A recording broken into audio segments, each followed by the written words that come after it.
Hello, Super Sunday. We are back. Super Sunday edition. Move the Chains podcast. How are we doing, everybody? It is a gorgeous, cold, beautiful, snow-filled day. I cannot wait. We got 3 more triple header games today. Can I get a hell yeah? You can. And I'll tell you what, I'm not feeling as good as I am this morning about the Chargers because I picked them yesterday, and boy, was I wrong. I'll get to them in a second.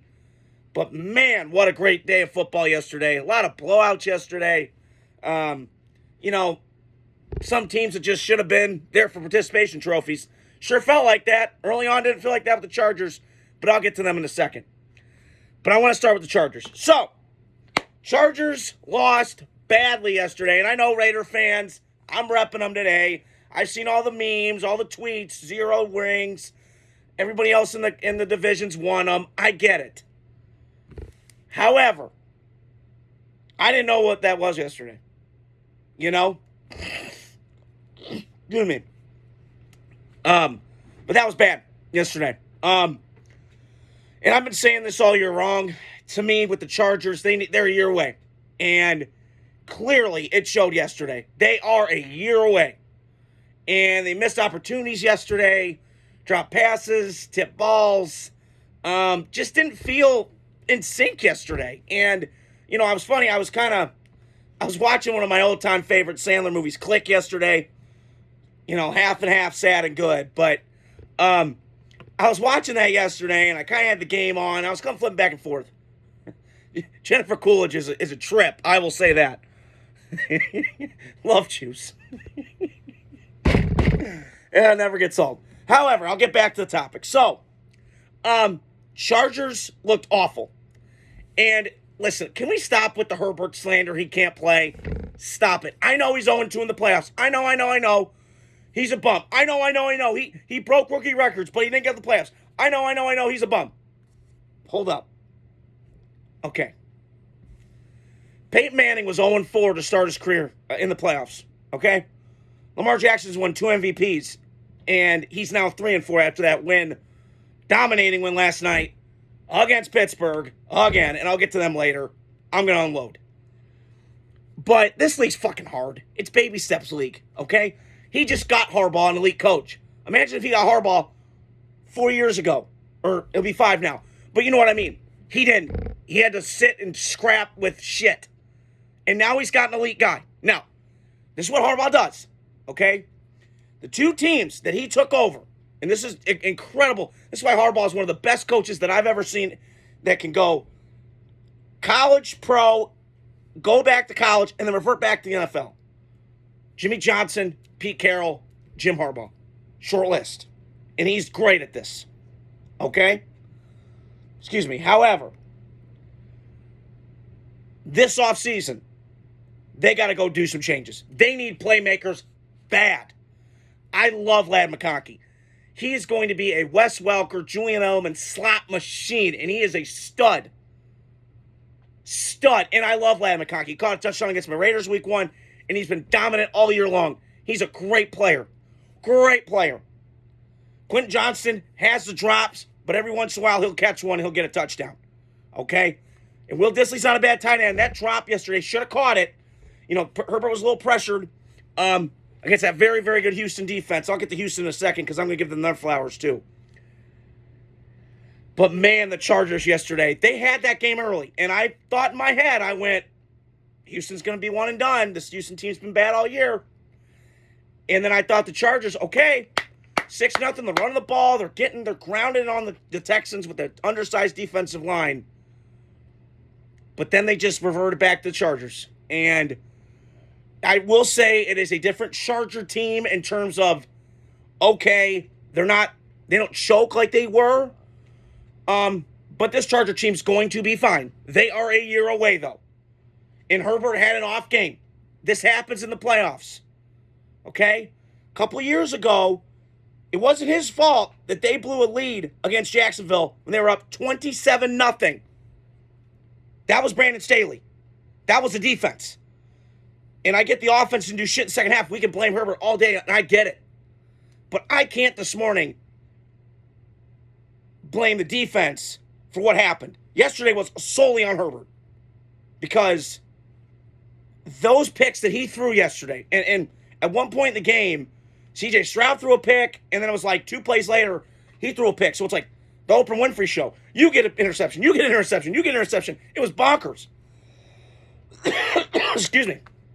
And I'm watching, and then it all of a sudden flipped.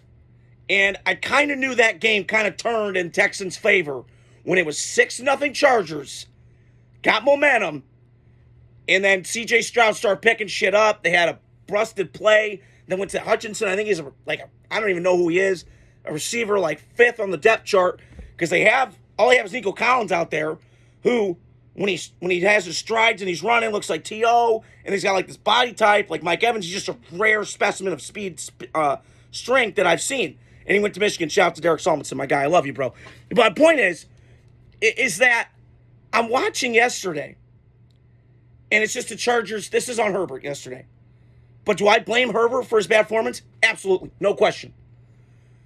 But I also think they need more speed, man. They need some guys on the perimeter, because they have the run game set. I'm not worried about that. Their offensive line got manhandled yesterday, and that's a very, very good Texans defense. I'm not disputing that.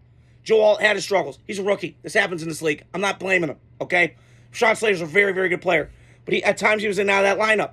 So, or maybe he might have been healthy. I can't remember. So, but my point is, they're this close, man. And they're the one team in that division that can play with the Chiefs tough, because they got one guy on any given Sunday, take out yesterday, then go toe-to-toe with Mahomes, mano y mano. So don't sleep on the Chargers. They're going to be okay. They're a year away. Like I mentioned, they need more speed on the perimeter badly. They need playmakers. I know Harbaugh, that's not his forte, but go free agency market and maybe test the waters. If they get a T. Higgins type or they get somebody like that, watch out, because now you got a slot guy in McConkey, and you had a perimeter guy like with Josh Palmer, with DJ Chark, who's a nice compliment, and then you had Will Dissly. Now you got something to work with Herbert, and now it's not, hey, Herbert, come save us, put Superman cape on. So that's all my Charger take. I want to slip over to the Texans. So for the second year in a row, they kind of grimy, they kind of fight, and they grind, and they tough, and they're rugged, and they get in. And it feels like last year, because the way the weapons are for C.J. Stroud, and listen, C.J. Stroud's had a rookie slump a little bit. Not to his fault. First year, I've always heard this from players and coaches. You know, when you come in as a rookie, nobody's got tape on you. Okay, they catch you off guard. You do some unbelievable shit, and he did last year. But then second year comes around, these defense coordinators get tape on you. Start figuring out, how do we disrupt them? How do we, get in his head a little bit? And I saw that most of the parts this year with CJ. But there's no doubt in my mind, Houston has found their guy. He's tough. He's a grinder. He's a gamer. There's no bullshit with him. I got no problems off the field. This guy fits the Texans. And I will say this with D'Amico. That guy is a rock star head coach. You guys, Houston fans, should thank you, because you got your coach for the next decade and your quarterback. Because there were times yesterday where he put that team on his back.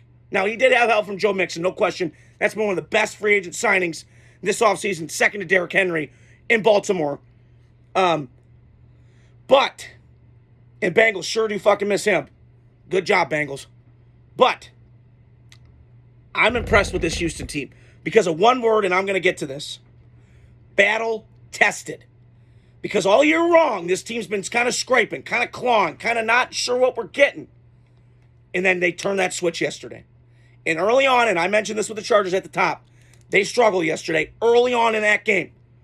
Because I thought Chargers were going to run away with that. But nope. C.J. Stroud kept fighting, kept grinding, kept fighting. And that defense, especially that front seven, man, they got dudes everywhere. Derek Stingley, the corner. I mean, how good is he? I mean, we all talk about Sauce Gardner being the top corner. I put that guy the best corner in football to me.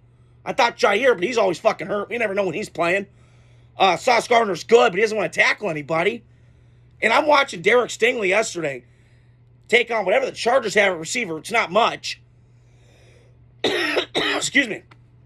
And he just manhandled them yesterday with the 2 picks. And listen, I remember watching him at LSU. And that 2019 tape was phenomenal. And it was. Now, I got beat a couple times. That's okay. But then the 2021 tape, you kind of went, yikes, God help us. And he's so much improved since then.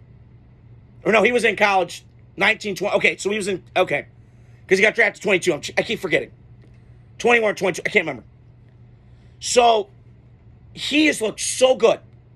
And I think he's a star in this league. And then they got the linebacking core is decent. You have your pass rushers, Willie Anderson and Autry inside and Mario Williams. This team is just stacked with defensive talent. Hell, the other corner, Kamari Lassiter, that guy's a stud.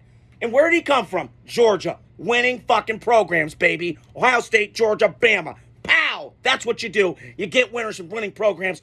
Way to go, Nick Caserio. Way to go. And you got some winners now. And I'm happy for C.J. Stroud. Now listen, here's the thing, Texans. Whatever happens next weekend, we don't know what's going to happen. I got to see the matchup, and we'll see what happens there. But I will say this right now. You have to, and I mean have to, address the offensive line. There is no ifs, ands, and buts about it. The one thing I have issues with you guys, you got to address the offensive line. Because you're going to get Stig Diggs back. You're going to get Tank Dell back. You're going to have Nico Collins. You're going to have Dalton Schultz. I forgot about him. He was a stud yesterday, too. So now you need to put this fortress around him in Houston. Because you cannot live another David Carr movie. Because he got sacked way too much, and it hurt his confidence, and it shot him. Derek Carr's older brother, David. So that's my one knock on Houston. Everything else, they are just an awesome team to watch. And I got to be honest, I love watching their pass game. They are, them in Detroit. Now, again, they don't have the Detroit talent, obviously, of the O-line and all that. But I'm saying you can put Nico Collins, J-Mo, watch out. Because you get Nico into the slot, and they move him around so much. Bobby Sloak does a tremendous job, the offensive coordinator, moving those guys around. And this was a redemption game for him yesterday because they've kind of had some question marks with Bobby Sloak being the boy wonder, getting these jobs, so on and so forth in the league. Whether he's up for it or not, I don't know. But he was just a hot name last year because of what he did with C.J. Stroud. And it was just cool to watch yesterday with Houston. So Houston moves on. They're battle-tested. I respect the hell out of their coach, quarterback. Their GM's excellent. Now go get offensive line. Okay, so the second game I wanted to get to was an absolute beatdown last night. And one of my against the spread blazing 3 picks, Baltimore, Pittsburgh, rivalry game. They've met, I can't believe this, with John Harbaugh, and Mike Tomlin. 38 times. Wow. Whoo! Long time, brother. But yesterday, Baltimore once again flexed their muscles in Baltimore against the Pittsburgh. And like on schedule, like on cue, ding, ding, ding, ding, ding, ding, ding, beep. They got one exited out again. And I had a couple takeaways this morning. I was in and out watching games yesterday, like I mentioned. So I finally watched the Charger all the way highlights, and then I watched Baltimore this morning. I got up really early. And I just got one thing to say with Baltimore. Salute. Max Lawson, I'm shouting out to you, brother. I love you. You're my guy, Jim Bro. But your Ravens kick ass, man. And I give you a shout out because I was so happy last night you guys beat Pittsburgh and beat them badly last night. Woo! I was so happy last night. And I just am so in love with this team, Lamar, their culture, their toughness. They feel like a tough team. They're like the bullies on the block, man. And I was loving that last night. And God, what an addition Derrick Henry's been. You know, it's funny. I saw a quote this morning. This was after the game. And by the way, that vaunted Pittsburgh defense, 267 yards rushing? Holy shit. Woo! Damn. That's damn like when you see a hot chick. Damn. Woo! And I saw a quote this morning, and it said, go outside and try and tackle a car. That's Derrick Henry. And then it says, that motorcycle that sped by your body, that was Lamar Jackson. And it's true. Because that's what that game was last night. It was rough. It was physical. It felt like an AFC North battle last night. Baltimore was 21-0. Then Pittsburgh kind of made a fight and came back. And then you just saw them pull away. And I kind of knew it was over when Derrick Henry burst off that big run. What an impressive job last night by Baltimore. They move on. And Pittsburgh, We'll get to you right now. You got some answers right now. And you got to find yourself, man. What the fuck was that effort last night? You just got thrown around by a rag doll. And you're the Pittsburgh fucking Steelers, damn it. My whole life, you've been a physical football team. Physical football team. You're the bullies, man. Well, I'll give you something. You fucked around and found out last night thinking you were the toughest motherfucker on the block. You got your ass beat. Again. Shame on you. That whole coaching staff has got to go this morning. This quarterback room's a joke. I get they have had a hard time finding one since post Big Ben. I get it. But this offensive ineptitude is pathetic. I'm watching these play calls last night. It's 3rd and fucking 18. You go 9-yard curl route? What are we doing? Pittsburgh's got good players. And the message defensively is not getting through these players. And I'm saying this, and I'll say it once again. It's time to move on from Mike Tomlin. He's had a nice run. Andy Reid's been fired. Pete Carroll's been fired. Bill Belichick got fired. He ain't untouchable, homie. It's time to go. I'm tired of this, man. And this team is just so dysfunctional, it feels like. And in these big games, I mean, I'm looking at these box scores. I looked at this morning. 28-0 at home to Cleveland. 28-10 to Jacksonville's first year in the playoffs, if anybody remembers that. I mean, this team is just so... They need some juice, man. They need a new coach. It's time to move on. Shame on you, Pittsburgh. You looked like a joke last night. I was ashamed to watch that game from a consumer because of how shitty Pittsburgh once again looks. And I'm tired of hearing with the Steelers. The standard. You know what your standard is? You suck. Bottom line. Shame on you. Nobody gives a rat's ass that you keep going 10-7, 10-7, 10-7. Yippee. For what? To get bounced again? This is a proud franchise, man. The standard Super Bowl. And you're not showing it. Stop getting content. Get uncomfortable, Pittsburgh, and fire the coach, damn it. I'm sick of it, man. And I don't get these organizations. You know, I've been saying this for a little bit this year.